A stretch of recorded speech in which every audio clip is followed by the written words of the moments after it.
A aliança centro-direita venceu as eleições em Portugal. Antes de comentarmos sobre isso, vamos falar um pouco sobre a história de Portugal, né? Que talvez seja a nação que melhor represente a decadência da Europa, né? A Europa, então, que estava à frente em tudo no mundo, do catolicismo, da arte, da cultura, etc., hoje está numa decadência atroz, né?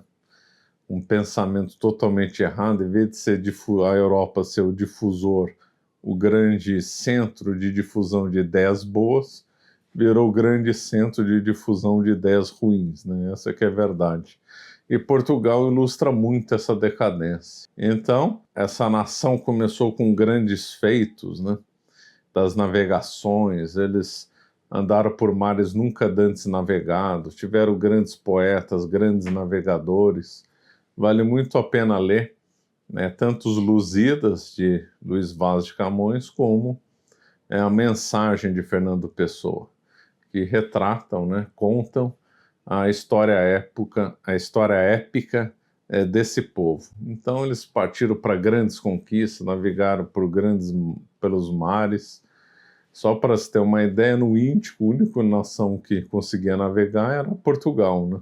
Eles mantiveram lá um monopólio do Índico mais ou menos por volta de 100 anos. Não, eu não vou me alongar muito, que na história de Portugal, dentro da Escola da Verdade Histórica, nós temos um curso completo sobre os impérios coloniais. E não perca a promoção que vai até amanhã, dia 12 de março. Nessa promoção, quem assinar a Escola da Verdade Histórica ganhará um livro de minha autoria de bônus, né? Então a pessoa vai poder escolher qualquer um dos livros que eu já lancei como bônus por ter assinado a Escola da Verdade Histórica. Então todo o conteúdo da Escola da Verdade Histórica estará disponível e no prazo de 1 ano. Não perca essa oportunidade que vai até amanhã, dia 12 de março. Também lançamos semana passada o nosso curso sobre o regime militar, o período de 1964 a 1985. Então não perca a oportunidade de adquirir a Escola da Verdade Histórica, né?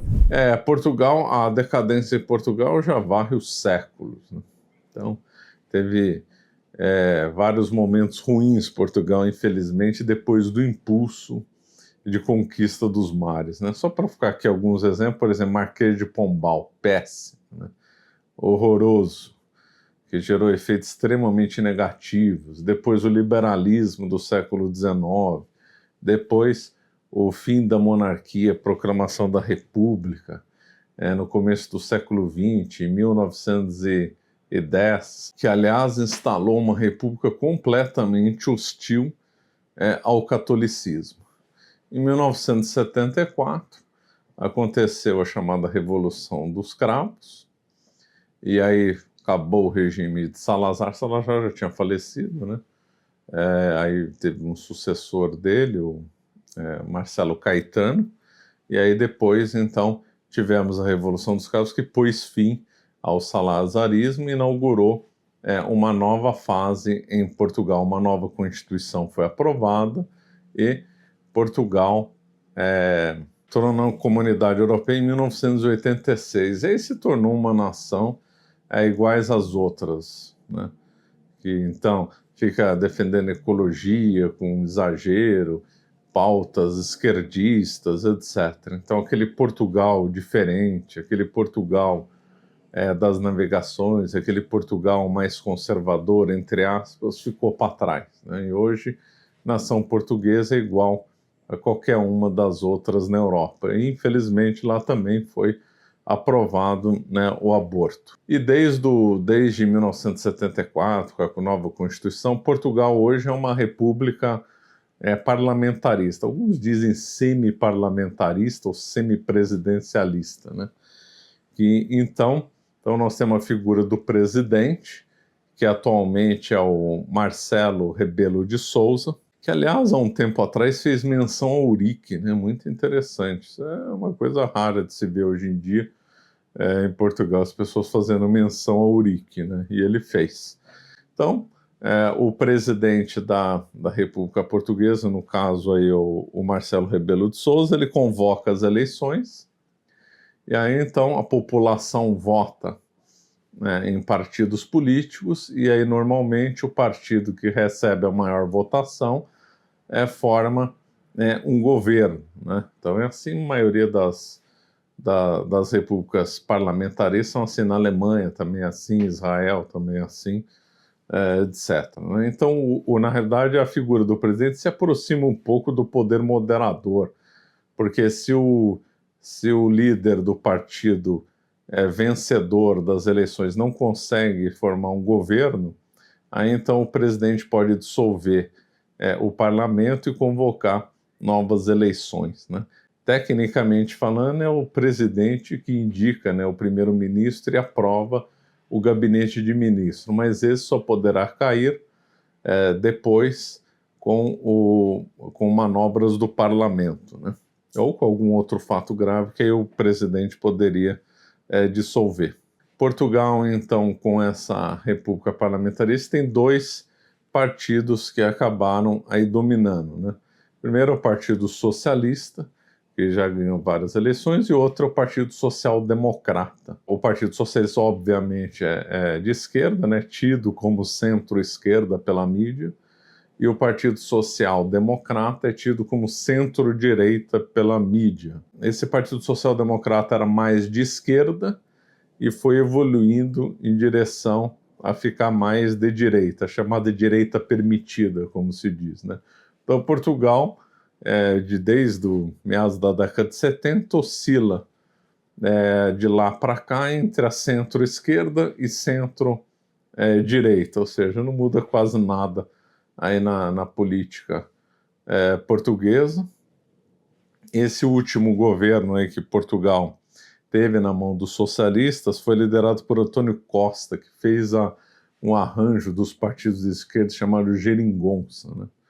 Portugal viveu uma crise lá econômica a partir de 2015, e aí então foi feito um acerto para tentar corrigir esses problemas e tal. No fim, esse António Costa foi muito popular, até que ele foi processado por corrupção, os portugueses cansaram dele, e aí essa eleição de domingo ontem, o Partido Socialista acabou perdendo, e a Aliança Democrática, que reúne o Partido Social Democrático mais outros dois partidos, que incluem o Partido Monarquista, acabou fazendo uma maioria relativa, né, não absoluta. Então eles venceram com 79 parlamentares, né?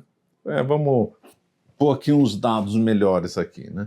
Então, a Assembleia da República é o parlamento português, ele tem 230 deputados.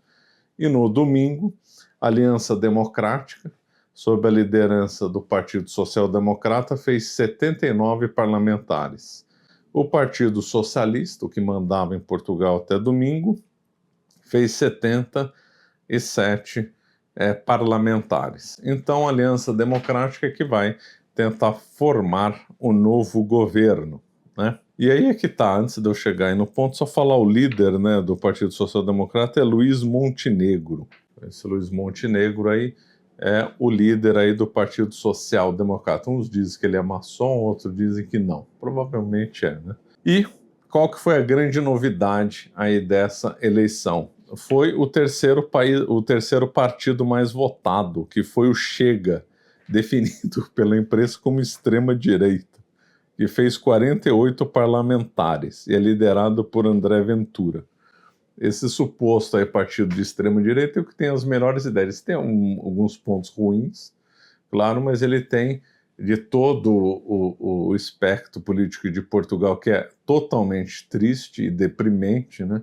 Contando com um partido de extrema esquerda, partido ônibus, Partido Socialista, 99% tudo de demagogos, né?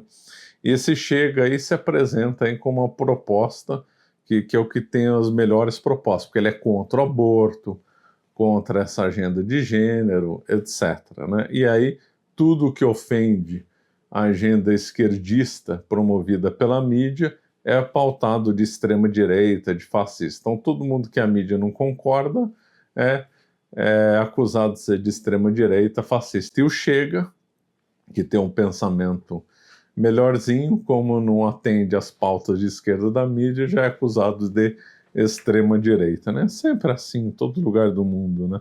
A imprensa realmente é uma coisa triste, né? Uma das coisas mais tristes do mundo é a imprensa. É apelidado agora de extrema imprensa, né? Muito bom dado esse nome. E agora, só que o Luiz Montenegro vai ser indicado ainda pelo presidente, né, Marcelo Rebelo de Souza, só que ele terá dificuldade em montar uma maioria, porque se ele quiser montar uma maioria sólida, ele vai ter que contar com o Chega. E o Luiz Montenegro disse que não quer aliança com o Chega. Agora imagina só, a centro-direita e a centro-esquerda aliadas contra o Chega, né? Então, normalmente, seria de se esperar que a centro-direita se aliasse com a direita. Não. O Luiz Montenegro já deu várias declarações que não gosta do Chega. E a centro-esquerda também não, né? Então a centro-direita e a centro-esquerda estão mais próximas entre si do que a centro-direita com a chamada extrema-direita. Curioso isso. Mas aí vai ter um problema. Se o Luiz Montenegro não chegar a um acordo com o Chega, ele vai ter dificuldade de fazer uma maioria.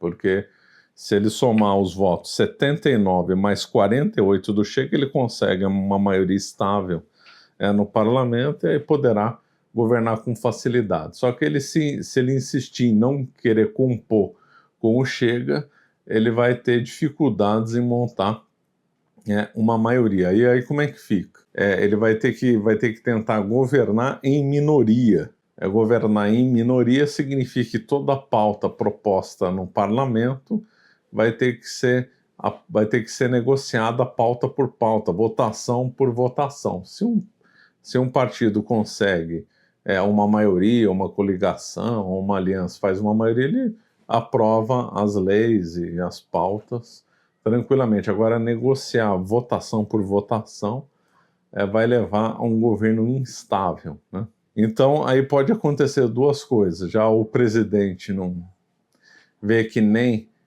o Luiz Montenegro consegue uma maioria, nem o Partido Socialista consegue uma maioria, e convocar novas eleições, ou permitir que o Luiz Montenegro passe a governar em minoria. Nesse caso, se o presidente permitir que Luiz Montenegro governe em minoria, ele vai ter um grande teste que em Portugal é o orçamento, né? Então, o orçamento de um novo governo é colocado em votação num parlamento e o parlamento rejeita esse orçamento, normalmente o presidente dissolve o parlamento e convoca novas eleições, né? Então nós temos aí duas possibilidades aí. Ou ele vai governar em maioria e faz um acordo com o Chega, ou ele vai governar em minoria e aí vai ter muita dificuldade em se manter no governo. E vai ter esse grande teste do orçamento, que deve ser no segundo semestre, né?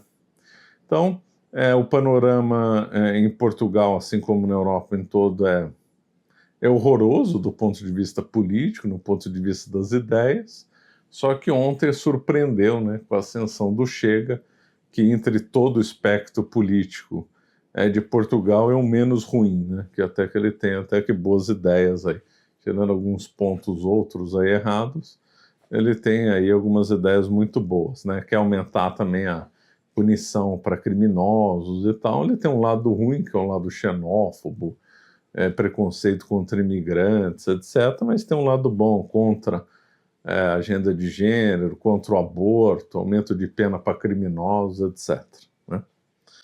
Então, vamos ficando por aqui. Obrigado.